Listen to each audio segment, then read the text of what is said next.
Hey, well, I'm Cole. I'm listening to Super Enthused. She's given an introduction about herself, and the reason why I go back to the vloggers is because I'm at heart a student, and I don't really feel exactly I know what I'm doing, but I wanted to tell you some ideas about the vlog, about who I am. Okay, I'm Cole Spivey. I'm 50. I'm a father of 3. I graduated high school in Fort Worth, Pascal High School, where I attended a drama room, Templin's drama room. He was a dancer that got us involved in theater because he ran the drama room. So we did theater. I did all the lead shows in high school. I decided when I was doing a show called Look Homeward Angel playing Ben Gant, I bowed my head and I said, I am an actor. I'm devoting the rest of my life to the craft of acting. I didn't say craft. I learned that word later from James Lipton. But I made a silent prayer to myself that I would devote the rest of my life to acting. I wasn't going to go chasing girls anymore. I wasn't going to try to be a rock star because I was very troubled in high school. I got involved in LSD and drugs and all these bad things at a teenage year. My hair used to be jet black and it was slicked back like Vincent Vega in Pulp Fiction. I was a skinny guy, but I made it a commitment that I was going to just become this like monk for the stage. So I did show after show after show. Sometimes I'd do 2 shows at one time in community theater. And I did as much as I could. I worked with a guy that later became a playwright named Rob Busquez. Rob Busquez was my best friend in high school. And we had a wonderful friendship, and we both found interest in Martin Scorsese movies, and also Ingmar Bergman and all these other European filmmakers, Fellini, and just everything, right? Playwrights. Later in college, I'd get a scholarship, and I'd go to Texas Wesleyan University, where later I would find a love for Sam Shepard, and then I got on stage there for Strut Your Stuff with Joe Brown. Joe Brown's still around. He's on YouTube. I mean, he's on Facebook. In my life, everybody's in YouTube, but some people are on Facebook. He's on Facebook. He was our dean, and he gave me a scholarship. I didn't even really deserve to go to college. I did horrible in high school. Theater was the only thing that kind of woke my eyes because I was kind of just running around. I didn't even always go to school. But once I realized if I went to school and I passed all the courses, then they would allow me to play on the stage. And so that was the rule. You had to pass to play. So I dedicated my life to making sure that I got all A's as you know, that I could from that point on. For my junior year, I think I went to Pascal my sophomore year, and then my junior year, and then going into my senior year, I tried to do as good as I could in academics, which I was horrible at, so that I could be in a play, because I just wanted to be in a play. I didn't want to be me. And we did like Bertolt Brecht, a lot of like Mother Courage and Go On to Szechuan and all these different plays. Rivers and Ravines was a play about farmers, and I was chosen to go to UT in Austin and study on a summer camp. And that was all high school, and that led to college at Wesleyan, and I went there for about 2 years, and I got a few of the leads, and I also worked as an intern kind of actor or helper at Hip Pocket Theater in Fort Worth, and I worked with them as much as I could. And I remember we did a few plays. I was offered Ed Wood in a play called Hubcaps Over Hollywood, who was written by Pete Gooch, who was a great friend of mine and director and a mentor in the theater and in writing. And then at that time, I got the lead role in Streetcar Named Desire, which I played Stanley Kowalski and got an award for Irene Ryan. So I was like, okay, this theater thing's going to work out for me. So from that point on, I decided to go to Hollywood. But I said, wait, let me get my degree first. Let me get my college degree first. Like, I'm really going to need it. So eventually I went crazy. Forgot who I was for about 2 weeks. I went in kind of like a psychosis. It was a identity crisis. And I got back online to myself, and I realized who I was, woke up, and it was about a 2-week psychosis almost, off and on. And then I had to take some medicine, and then finally, after becoming sane again, I decided to leave Wesleyan and go to UNT, the University of North Texas, where I studied with Marjorie Hayes and Barbara, who was the costumer, and they did several plays like Shakespeare stuff. She had studied with Jerzy Grotowski and was very disciplined, and even kind of talked me out of even becoming an actor, which I didn't listen to her. And so, but she did think that I should be a director, and also told me that film is a director's medium. So you win, you can be an actor as long as I direct myself, or whatever. And I was like, I tried to argue with her because I had a slight lisp, and she said, you should watch out. It's going to be tough for you. It's going to be hard for you to be an actor.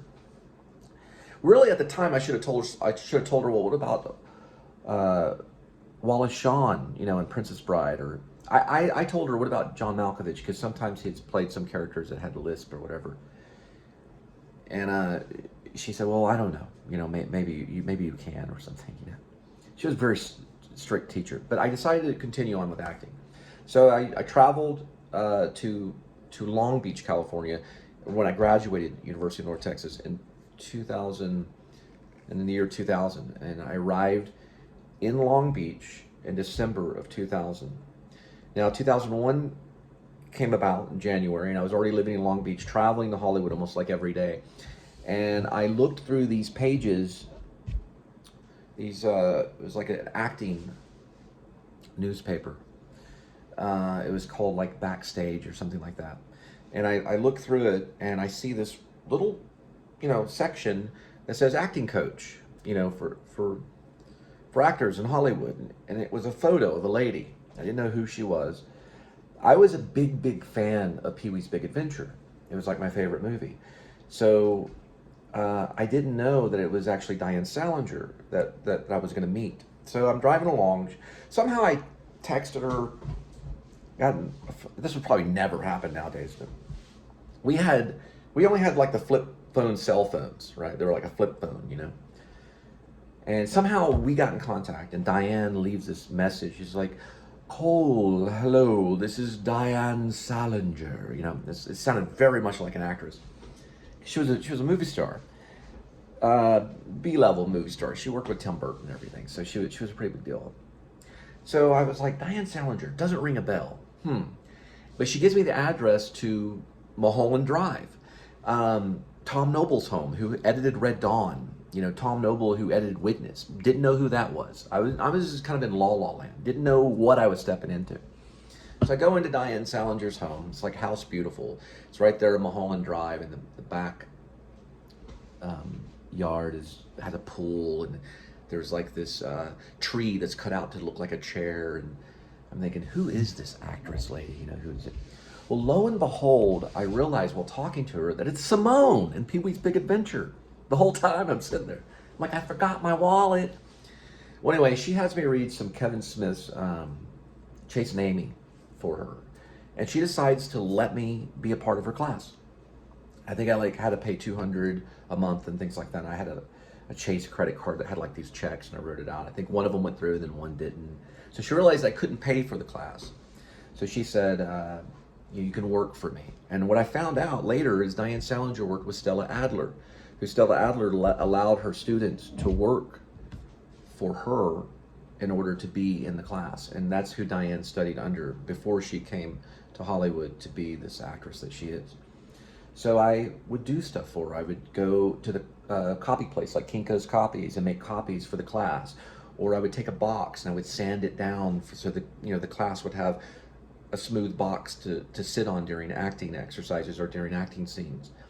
Whatever she had me do, backyard work. I even sanded the backyard tree and put oil on it and stuff like that. And whatever she needed me to do. I remember I used to be at the side of her house. It was Tom Noble's house. They had these like plums or something. So I would eat these plums and like sand this paper stuff.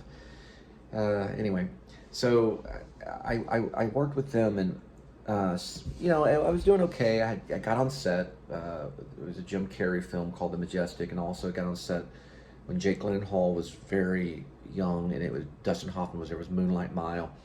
At the time, it was called Babies in Black because they had like a code name for the movie, and I was doing background work as an extra and stuff. And like one time, I missed where the camera was supposed to be, and because I was too theater, everything, and the director had to do the shot again, and Dustin Hoffman's like looking over at me. I was like, that's really Dustin Hoffman, oh my gosh. And then Jake Gyllenhaal's over there. I didn't even know who Jake Gyllenhaal was at the time. I thought he was Tobey Maguire, like a Tobey Maguire that lost a bunch of weight. We didn't know who he was at that time. This is early 2000s. So I also did the Majestic. I worked. I got to do a little body double thing for. I think his name is Robert Patrick for X-Files. I played his thermal image, and they had me there, you know, and pay me a little bit extra and stuff. So I was going back and forth from Long Beach and everything. It was very, very tough.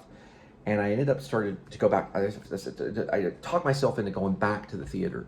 So I looked in the pages, and there, lo and behold, was a play called House Divided. And it was written by a prodigy named Drake Doremus, who was one of the youngest guys to get into A.D.W.C. But this is before he was like homeschooled by his mom, who was in the theater. And so I get the role of Donovan, and Eric Soderbergh, who's a commercial actor there now, he was on set, and there was a few other actors, a stand-up comedian that was there, and we were all doing this play called House Divided, which was about divorce. And I did that. I remember talking to Eric backstage a few times. We were kind of making decisions on what we were going to do with our career. Eric was just getting out of high school, and he decided he wanted to go to Chapman. And I said, you know, I think I'm going to continue my study in acting. I think I need more training. And I was really just following the footsteps of James Dean kind of thing, you know, in my mind. And I knew New York was a big thing. I'd been there when I was 12 years old a few times. I was like, you know, I think I'm going to go to the Actor Studio Drama School, which is like an MFA program. And it's with the New School University. I had no idea about the New School University. It wasn't NYU, but it was down the road. And I thought, you know what, I bet I can sneak in to the film class at NYU, and I could probably poke around and get some New York lingo and learn the theater a little bit more, and then I'll come back, and you know, and I never have since then. But he decided to go to Chapman, and Eric did, and Drake decided to go to A.D.W.C, and Drake ended up working with like Guy Pearce and Jennifer Lawrence. He also worked with Anton Yekik. I think I always mispronounce his name, but he's a Russian ancestry who died because his Ford Cherokee backed over him on accident. He was the guy that played Dr. Czech in Star Trek. And he was also in Green Room and a bunch of other stuff. Well, Drake had worked with him in Like Crazy, and that film was released nationwide. We thought it was a big deal and everything. And Drake's worked with a lot of other people. But at the time, he's just this community theater director, you know, at a young age. So I didn't know who was getting involved in. I helped him with a student film called The Bum, which he got in AFI with, and it was just kind of this little thing that him and York, a guy named Ben York, was doing. So at that time, I think I got like $20 and a lamp. They gave me like furniture. And then I had already auditioned to be a part of the MFA program at the New School. We had no idea who Cooper was, or Bradley Cooper or anything, but he was already there at this time. And Danny and I had already auditioned once from Denton, Texas. We'd flown over to New York to audition. We did not get accepted. I did not get accepted. But then when I was out there in Los Angeles and I was doing stuff, I decided to audition again, which was Actor Studio West. And Lipton was there, and I did a scene from Desire in the Elms, and then I get a letter in the mail weeks later saying that I was accepted, and I like dropped the letter, and it was a big deal. And now I could leave Hollywood and go to New York and study the theater, you know, and things like that. So I went there, and then after getting moved in, I think I stayed about a couple weeks in Brooklyn off Waverly Place, which is kind of a little bit, if you read Skinny Pete and Friends, I'm setting it in the Waverly Place area of Brooklyn. I lived in Brooklyn for a couple weeks. I got robbed at a convenience store because I left my wallet on the table, and someone took my wallet, and it was a big mess. I had to follow these reports, and they ended up ordering checks from my bank in Texas. It was a big deal. So I didn't know what I was going to do. I was like in tears, and I finally get accepted to the dorms at the New School, which is right between Park Avenue and Broadway. I think it was like 38 East 21st Street, New York, 10010 or something like that. It was like the third floor. I finally get the key to get in, you know, and I go up to the third floor, and there's my place, and I'm getting involved in the New School University and the Actor Studio Drama School, where later I would take trips up to Birdland area, the 44th, West 44th, to the famous Actor Studio, you know, and we would kind of sneak in there, and we were permitted to go in and to sit on the top floor and look and watch. And I didn't know how revolutionary Strasberg really was, and how wild he really was as a as an acting coach. But it still is in the air. You know, they're still experimenting. Mostly, like, a lot of musical theater people would come in from the musical theater area of New York City, you know, the Broadway, and they would come in and they would practice Chekhov, or they would practice serious training, you know, to learn acting, because they were being paid on a commercial level, and they were just doing musical theater, and they were learning to be real and relaxed and use emotion and memory and effective memory and all this stuff. Strasberg wasn't there, but his spirit was, you know. I think some of the teachers that were like Ellen Burstyn, who's a big fan of Strasberg. I think I am too. She taught some stuff from a movie that she did. It was a movie where she was playing a paralyzed character that couldn't walk, that was relearning to walk. And so she talked about isolating the body and all this other stuff. And then also another guest teacher that was there was Estelle Parsons, who was in Bonnie and Clyde. And they would kind of riff off one another and really tear in, just like Strasberg would, into these actors to let them know that, no, we don't do that. People don't do that, you know. And then they would. I mean, one of the notes that I was watching a scene from, I think, Desire of the Elms. They were doing that too, and the guy was crying and coughing, and snot was running down his nose, and it was full of emotion and all this stuff. I was like, this guy's like the best actor in the world. And they pretty much said, no, this is not what we do. We try not to cry, and we try not to cough, because if you have tuberculosis or something like that, you're gonna try not to cough because it'll eventually kill you. You know, you'll cough up parts of your lung. So they're trying to teach them about the human and about the anatomy of the human and how we are. And these exercises went on for about a year, off and on, animal exercises and things like this. But it'd be at the studio. Lots of improv is at the actor studio, but then it would also shift over to the MFA program. So we would get our information from the actor studio, 44th West, the East actor studio, the real one, and it would seep into the new school. And at the time, little did I know that Sean Baker was at the new school, studying advanced editing, non-linear editing, I believe. I didn't know this, and made one of my favorite movies, The Florida Project. That's a great movie. He was there at the time. I may have run into him in the hall. Cooper was already cast off. He was already discovered, and I think he was involved in the Wet Hot Summer at the time during his graduation. Had already done an Alias and worked with Sarah Jessica Parker on Sex and the City, and we heard about him, but we didn't really see him or anything. So some of the teachers and me discuss like the Elephant Man and stuff, which at the time I was considering doing for a thesis, because we had to do a thesis on our third year. I was going to choose either the Elephant Man or Egloff's The Swan, as where a character, a man, turns into a swan on stage. It was going to be something physical. But it may have been the Elephant Man. I don't know. I may have chosen that. I don't know. David Bowie did. I had my guitar up there at the time. I think at the time when I was walking the streets of New York, Billy Coldrip was doing the Elephant Man on Broadway.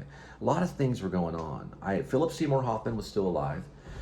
I don't know if his son Cooper was around, probably, but he was directing. So Philip Seymour Hoffman had directed a play called The Glory of Living, which is by Rebecca Gilman, who's here in Texas at Texas Tech. Linda and I we wanted to go visit her, get her autograph. Incredible play. Anna Paquin was in it, and a guy named, he's in Burn Notice, Jeffrey Donovan. Yeah, they did this Streetcar Named Desire performance that was amazing. It was just erotic and amazing, full of reality, right in front of you at Philip Seymour Hoffman's direction, which is at the Manhattan Theater. It's like a Manhattan Club Theater, MC Theater. Bob Lavelle, who was alive at the time, who's passed away, had given us tickets to go see it for free. He just gave us tickets. He was a great teacher. He gave me something. I'll show you what Bob gave me. Bob passed away from cancer. So did Kemp, who was Bradley's teacher. Bob gave me, I believe he gave me this right here in class, which is pretty much acting. It's like shooting a bow and arrow. Zen beginner's mind. But this is what Bob he wrote to me right here. It says, to Cole, love, Bob Lavelle, November 2001. Bob had gotten a Tony, he won a Tony for On Golden Pond, and he passed away a few years back. His Facebook is still there. And he was actually my teacher. And he would bring in Stella Adler stuff all the flippin' time. We'd always read from Stella Adler's book. She has one of them here that's like a workbook. Like, books are kind of important to me, you can see. Yeah, it's this one right here. This one, I don't know if he read this one. This is kind of a practical guide to Stella Adler, but we would read about Stella and acting teachers and stuff like that. But regardless, New York, finally, I had to leave because American Airlines was in trouble. My mom worked for American and they were going under because of 9/11. September 11th was a big reason. So I decided to go back home and possibly become like a school teacher. I studied at UTA. I got involved with pedagogy and studying how to teach kids in public school or private school or whatever. Because I had been a private school teacher for a little bit before I left at Trinity Valley. So I thought, okay, well, I better find something. Lo and behold, my mom kept her job at American and was able to retire. So a lot of people that weren't able to keep their job because the whole company almost went under. I've been here since. So I've been here in Texas for about 20 years. I lived in Maine for a short stint, about 17 months, where I wrote a book called Escape from Maine, because I wanted to get away from Maine. It was too cold after the first 2 weeks of being in the winter. So I sat down and I wrote this 1,000-page book about this character named Camden, Jonah Camden. He wanted to basically go back home to Texas. It was kind of a story about the South and the North. So I had written that, and then later I would turn that into a screenplay. So I've been writing screenplays since, and poetry, and I also play guitar, and Linda and I have a band that we've named Peace Child Beautiful now. It used to be the Linda and Cole Filmmaker Band. I did get involved in the theater again when I first got back, several different theaters.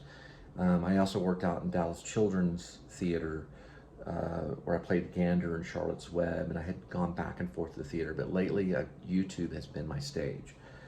And so I saw Super Enthused thing, and she had, just kind of telling people who she is, or what she wants them to know about her channel, because they make money doing this. Now, how I got involved, I think, was I was an Uber driver, and I had a Samsung 8 phone. And I'm sitting there driving around Dallas, and something came over me. I don't know what it was. And I had to film or video these buildings of Dallas. It was like out of my control. It called me, and I began doing that between rides as much as I could. And they would go up as raw footage. So if you see my early channel, it goes all the way back to Maine. You would see that on there. Now, this is my second daily vlog channel, right? My first one was Pigeon 1, which I tried to do a feature where I'm at now, the location I'm at now, called Bulb, B-U-L-B. And we had a manifesto. We used a video camera. It was a Sony video camera. I hired actors to help me with it. We had a script, and we tried to stick to the script, and it's all there laid out. One day I want to cut it into a feature / documentary where I do narrative over it. This channel only was like a B-roll kind of thing, me just getting footage of something interested, or maybe me talking about a movie, or just sharing my thoughts with you. But I didn't understand anything about the vlog, and I didn't understand anything about creating a show that would commercially help you, and then eventually you would be on like a celebrity status with 700,000 subscribers. I didn't understand any of that. Linda, okay, so let me talk about marriages. I first got married when I got back in, I think, 2004. to Sarah, who she was a half Sicilian, half Irish lady, who we shared a relationship for about 6 years. And she actually got me introduced to David Lynch because she was into radio, American Broadcast School. And I met David Lynch and got to talk to him at Inland Empire, where we talked about script writing. And he says, like, everything's scripted, Cole. Right? And that's what he told me. He brought Inland Empire in there. We're watching Inland Empire, like, oh my gosh, what is this? It was just out of control. And then Sarah and I decided to call it quits, and she went her way and I went mine. And eventually I went to Maine, and that's when I wrote the book. And then I had to do the whole Maine thing as a whole life. And then I came back here and I met a lady named Angel, who is a devout Christian, who we decided to have a family, have children, in which we had 3 children. David, Elizabeth, and Gwendolyn. Now, Angel and I went for about 5 years in marriage, and she sat down with me and she said, the YouTube has to stop. And I said, okay, and I couldn't. So one day I came back, she was gone, she left for like 2 weeks, she came back, we had the 3rd child, Gwendolyn, then we all went to South Carolina to Folly Beach, and secretly she didn't know I was making a feature, which I hooked back up with Rob Vasquez, my friend. We met at the Water Gardens, and I continued to create my artwork, my movies. Now let me explain something. If Angel watercolored, and she really liked to do watercoloring, or she liked to write, which she does, she's also a writer, I would never try to stop her from doing that. But she said she couldn't handle it. So she left. And that's her life. But I did continue doing a lot of SoundCloud stuff, making music, all kinds of stuff. Okay, so eventually, after she left, I went on my own, and I wrote 3 plays. I wrote one play that was called Hidden Drive, which I had a cast of actors come over. I paid as many of them as I could. We did a reading that was for SoundCloud. We were part of a thing called the SoundCloud Theater Group. Or actually, it was called the SoundCloud Studio Theater Group. We were on SoundCloud. All that stuff's probably in Berlin, because they save a lot of it in Berlin or somewhere in Europe. But once I stop subscription, it just goes into storage. So one of the plays is called Hidden Drive by Ash Cole, who's an alias of, it's me. It's like Ash Cole's like a made-up name, a pseudonym that I use, a pen name, as you will. The second play that I wrote was called Russian Butterfly, and it's misspelled on purpose.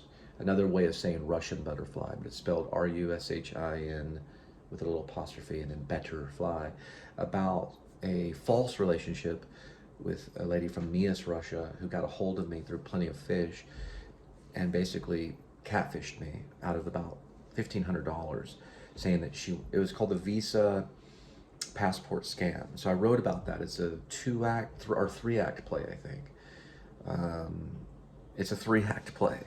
I wrote that, and I had a cast of actors come over and we read that.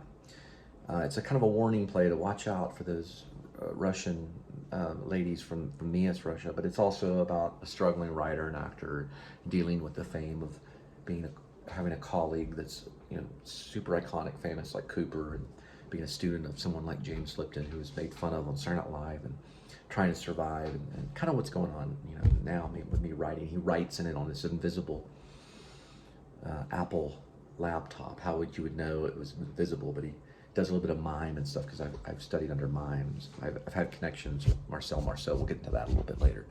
That was way early in my career. I studied a lot of mime, considered even being a mime at one time. So that was Russian Butterfly. And then the third one was called In Store, which was about a bank, because I worked at a bank for about 4 years or so. And it's just about weird things that go on at a bank, and then someone ends up dying at the end that attempts to rob the bank, and it's really over just a phone kind of thing. So it's kind of an intense play. We did that all together as a cast too. I wasn't able to pay a lot of people in that one, but it was about money. So I think they understood if they're going to continue on with acting, they're not going to have to really only worry about that. They're going to do it out of love. The money will arrive. So In Store was that, and those characters in that play are in store for something. So I then get into screenplay writing, which was, I wrote one called The Projectionist, which I attempted to do later as a feature.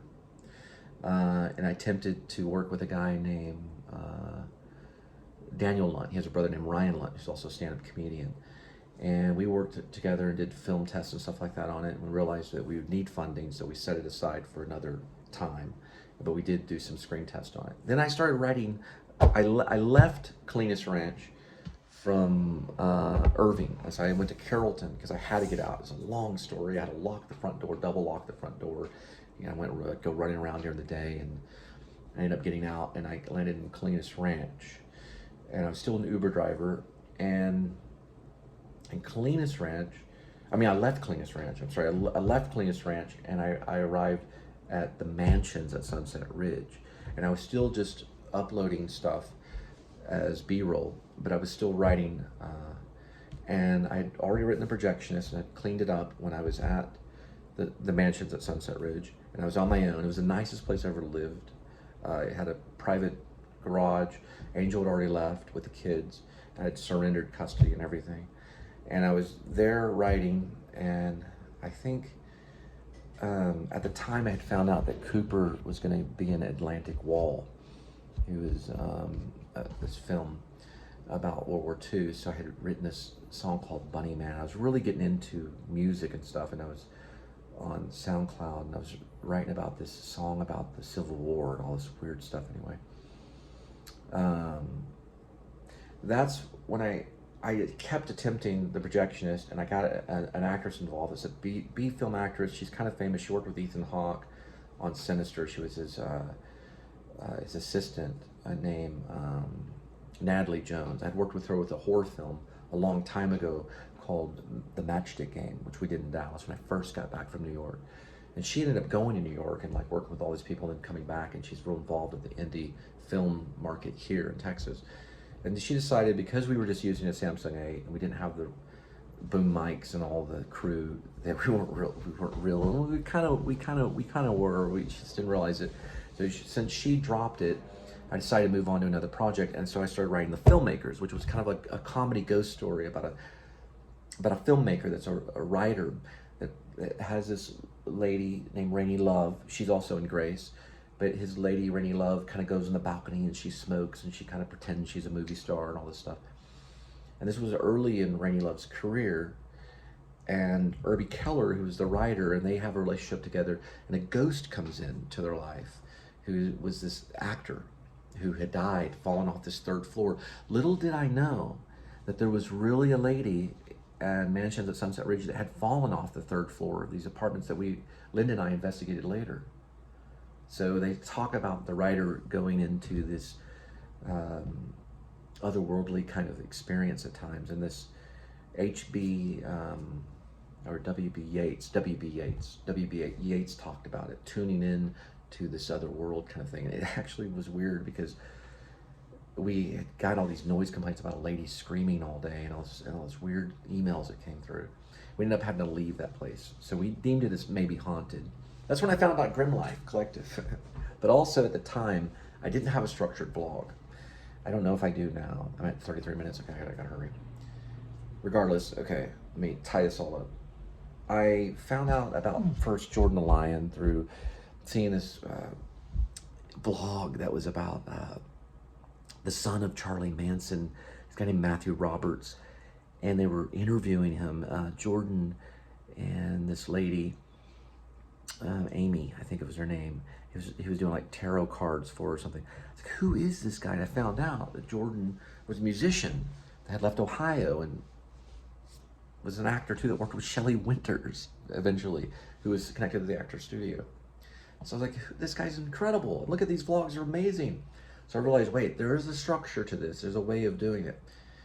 He had mentioned Adam the Wood, Jordan did, in his vlog. So I was like, this is interesting. Then I go over to Adam the Woo's channel when he was doing TDW. I was like, this guy's a brilliant genius. He's like the Orson Welles of all this. Okay, I gotta listen to this guy. And so he shows you like iMovie and dealing with stuff, and Super Enthused has met him. People don't realize this guy is a complete genius in every way. So he made a living off, he used to be a bass player for Guttermouth. And he eventually moved into his van, and then he jump-started his career, and he went to Hollywood, and he lived off the Avenue of Stars kind of thing for like 2 years. And then he became kind of a celebrity, and he had done this all through starting off with an iPhone. So I started realizing, wait a minute, I need to structure a show. So Linda, I had already met Linda. She had called me through the app of Plenty of Fish.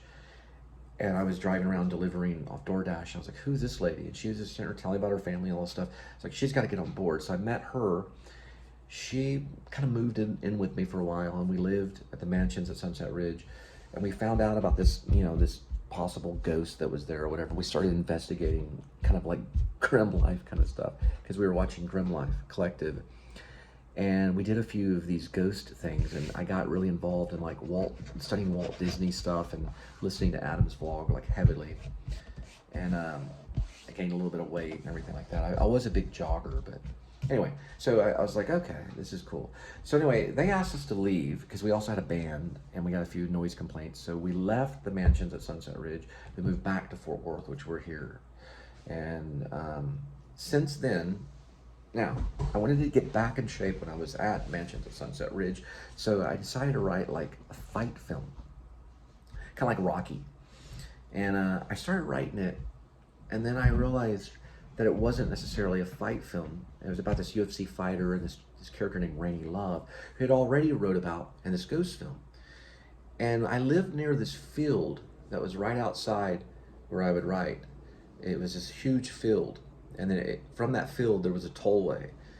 But these coyotes would go in this field at night and tear up some kind of victim, either their cat or some lost dog or domesticated dog. It would just be all this yapping, and it was horrific. So the fight film slowly started to turn into this film about a werewolf. And the characters were all involved around this werewolf. But little did they know that they all had this thirst to vlog for YouTube or for an online platform. And then all of a sudden I heard this calling from the UK. It was like Gary Oldman's voice. Gary Oldman is kind of, I don't know if he's William Kemp or the head of the King's Men, for Shakespeare. But I heard this voice, and it was Gerald Oldman III, this werewolf hunter that was going to come from the UK, come to America to kill this werewolf. Secretly, he wanted to capture them because he wants to study them. He's more kind of like this, once a minister, born into the gypsies, wears an eye patch, and meets up with this. For some reason, I kept thinking of Post Malone character, who wears this like grill and has this like crazy hair. It was all coming to me. And he lived out in Oregon, in Portland, Oregon. And he meets up with him because he makes this silver weaponry for killing werewolves. He's loosely based on a friend of mine named Scro, who I grew up with. He's actually a blacksmith. He does blacksmith stuff and makes daggers and stuff like this. So he lives in Oregon, in like the Portland area. He's kind of a whacked out kind of guy, Portlandia kind of stuff. Anyway, that's when I started writing Grace. I wrote it at the mansions. I started writing at the mansions at Sunset Ridge. So I was like, this is a werewolf film. Okay, it starts off as a fight film. I'm bringing the UFC fighting guy in, and then the ex-rock star Rainy Love, who they fall in love in this passionate relationship, and they're kind of crazy. And they move to this ranch out in the middle of nowhere because they've inherited money from their careers, from the UFC and her from being this kind of rock star that actually played at Woodstock at '99. So anyway, they form a relationship and they live out in their ranch, and so that story has been with me since, and it's been haunting me. So I've been writing it, and that's where I'm at now. I just wanted you to realize why I bring in Grace. And someone told me, hey, you should put away that werewolf movie. And I'm telling you, hey, this is like a kid for me. This is like a child that it's an important thing. I need to nurture it, and I just want you to understand that. Other than that, that's the history of me. I don't want to get into this whole acting stuff and all this stuff. Now, if it did take off, because I think this vlog is about a screenwriter / actor who studied at the actor studio, who is trying to write this Clifford Odets kind of thing, because they're related to the group theater, and it's connected to society in some way. And I think it's about that taking off. So if you're watching it, you're helping this thing take off. Because to create a movie is, first of all, the most exciting thing you can do. And it's also very financially rewarding, and it makes you kind of like an instant celebrity kind of stuff.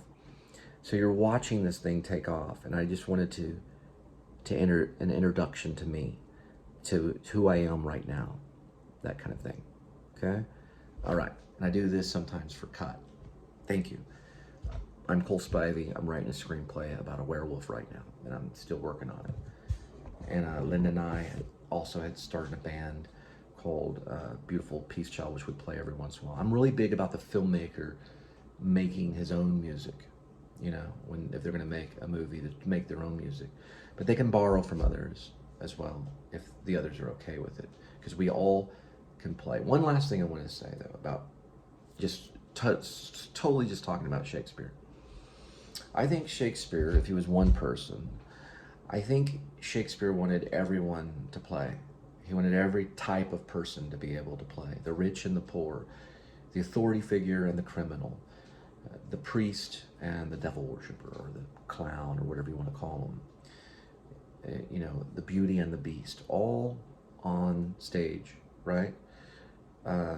Because he wanted everyone to participate and to be together in his beautiful language, okay? That's what I wanted to say. So, know thyself, and you can read vlog all you want. It's for you. I wrote it for you. Thank you.